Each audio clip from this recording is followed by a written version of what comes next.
Hello, candidates. I am going to dictate you a passage from Progressive Magazine. So please get ready for the dictation. The dictation will start after 15 seconds.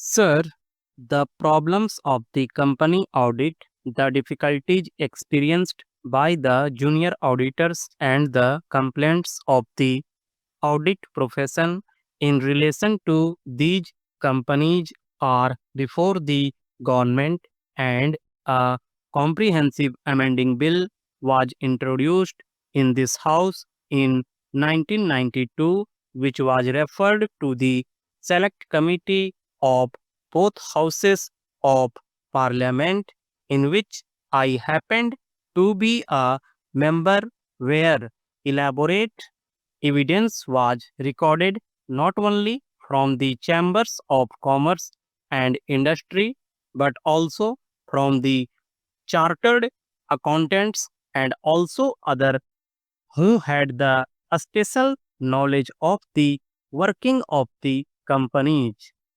All these aspects were considered, and the committee came to the conclusion of fixing the number of companies an auditor personally or a firm of auditors could audit be at 20.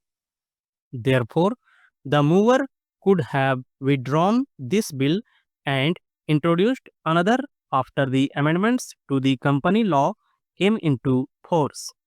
One of the reasons advanced by the mover is that the social concept should be introduced into auditing, by which perhaps he means that there should be dispersal of audit work among the thousands of members of the audit profession. I respectfully submit that this is not possible. No work can be distributed because some auditors have little work or are starving, and some work should be given to them. This is not possible. An auditor, like a lawyer or a doctor, should have a reputation which would enable him to get the work of audit of a company. Naturally, companies would select auditors or firms of auditors who have a reputation in their profession. Therefore, it is not possible to introduce the social concept in auditing in fixing the number of companies. A firm of auditors should be allowed to audit under the Act. His second point is that monopolies should be broken. The cry against monopoly is common nowadays, that there should be no monopoly houses, there should be no monopoly, and all that. If an auditor has attracted the audit work of a number of companies to himself, how can you say it is a monopoly? When an auditor has no work because he has not earned a reputation in the field, how can there be a complaint that he is not occupied? This happens in every profession. Only a few lawyers get the work.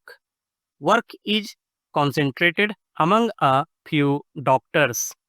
How can the others in the profession complain?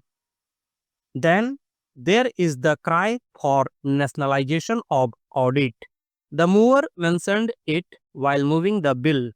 How can there be nationalization of a profession?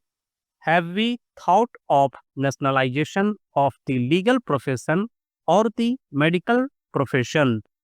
It is not possible. Can the state maintain a panel of lawyers? The state do appoint lawyers in case where a client is not able to engage a lawyer. But no government, no state can maintain a panel of lawyers, doctors, and so on to look to the needy.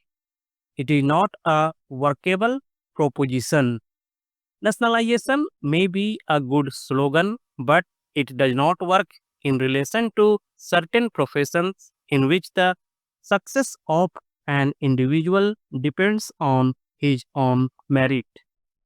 Another point urged by the mover was that an auditor should be changed every 2 or 3 years.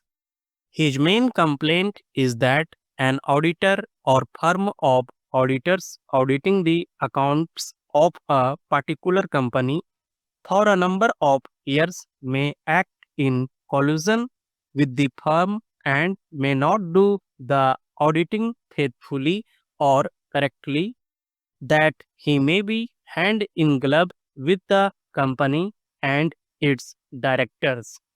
In such cases where a chartered accountant is found to be guilty of misconduct, there are provisions in the Chartered Accountants Act under which action can be taken against him.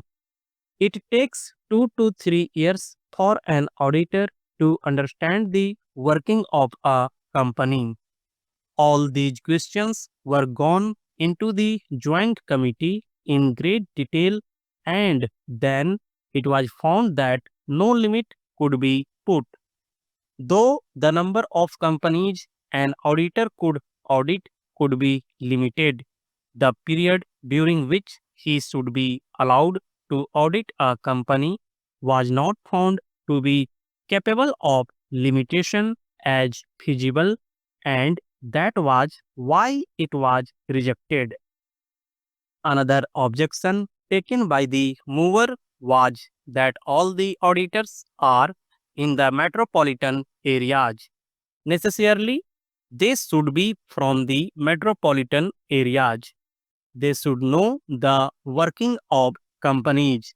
How can an auditor residing in a small town whose only business is to audit the accounts of a small businessman for sales tax purposes or for the purposes of other commercial taxes be entrusted with the work of auditing a company's accounts?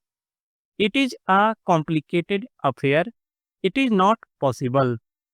It is only in metropolitan cities that the auditors could carry on their profession. They get the whole time experience of accounts of the companies. About costing, also, I think the Company Law Board can order an inquiry into the cost of production in a company. I think all those provisions have been made after elaborate discussion.